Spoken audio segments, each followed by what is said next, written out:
Hi everyone, it's Jen here from Clawz.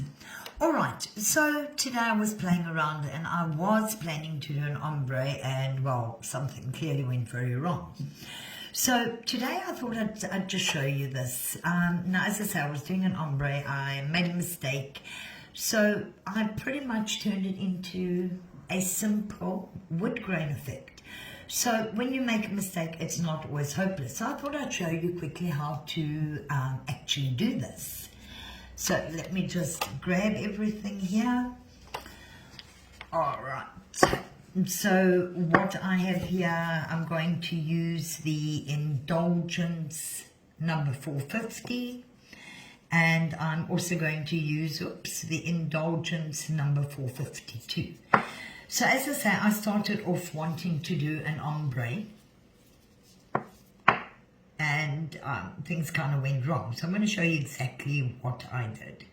So I thought I would just be clever and just do a quick vertical ombre, just using the actual gel polish brushes. So let me come in with the second color. And as I say, in my cleverness, I thought I would just do this and something went wrong and I went too far. So I discovered I had that sort of a stripy effect, which I quite liked. So I just carried on doing what I was doing. And as I say, you can see I'm sort of starting to get a bit of line work. But of course, that line work wasn't enough for me. So what I've done is I've taken a bit of the same two colors, the 450 and the 452 Indulgence. I'm going to use my 11mm detail liner. This is from the Slenderline brushes. They do come with their own cap. And what I love about them is they actually have weights at the back. So it gives you a beautiful balance with your brush. I thought I'd just let you know why I favor these brushes. So I want a little more line work than that now. So I'm just going to take my two colors and just add in a few more. But at the same time, I'm going to actually just pull around on these just to create a few more lines.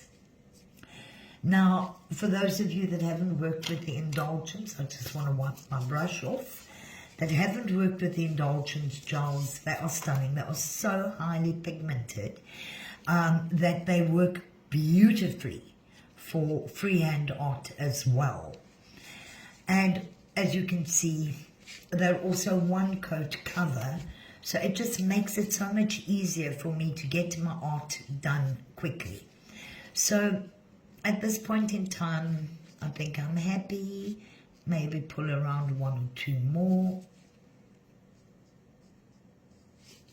Now, as we know, we normally have some knots on the wood. Please note that I'm not curing anything in between. I'm just now going to carry on my wet gels. So I've selected the darker one of the two, the number 452. Stunning winter autumn collection that had come in. And I'm now, as you can see, I'm just placing a couple of dots. And this I'm now using as my wood grain. Now I'm just going to come and I'm just going to pull it down, give a little stretch up, put it into that dot. As you can see, I'm just pulling it down both sides. And it starts to give you that knot effect that you would have in wood. Now, obviously, this is an absolutely perfect wood grain. I'm not going for a perfect wood grain. That would be time consuming. As I said, this was just a mistake I made and I went with it and ended up with this interesting design and this interesting texture. I think I'm going to put another knot in there. As you can see, it's really tiny little dots that I'm pulling in, but it's just so very effective. I'm just going to pull it up a little that side maybe bring that one down a little more. You can go in and you can play, you can add where you want more, take away, give it a sort of a little swirl to give it that sort of roundness of the wood knot if you want to.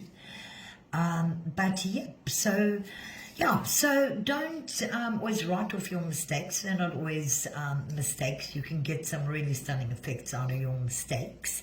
And if you decide to give this, we'll call it an allergen wood grain. If you decide to give this a try, please come back and post in the comments. I'd love to see yours. Have an awesome day.